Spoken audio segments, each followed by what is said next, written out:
Praise the lord. దేవుడు ఈరోజు మనకు అనుగ్రహించిన మాటలు. నీవు ప్రభువు నుండి భౌతిక సంబంధమైన దీవెనలను కోరుకుంటున్నావా, లేక ఆత్మీయ సంబంధమైన దీవెనలను కోరుకుంటున్నావా?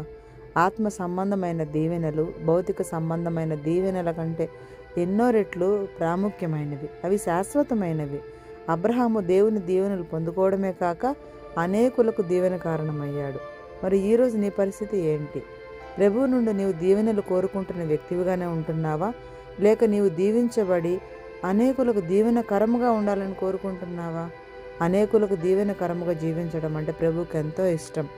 అటువంటి ఆశీర్వాదకరమైన జీవితాన్ని నీవు పొందుకోవాలంటే కొన్ని ఇబ్బందికర పరిస్థితుల మధ్య నీవు ప్రయాణించాల్సి వస్తుంది.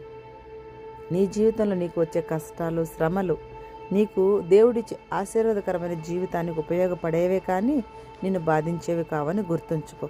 కనుక అనేకులకు దీవెనకరముగా జీవించు.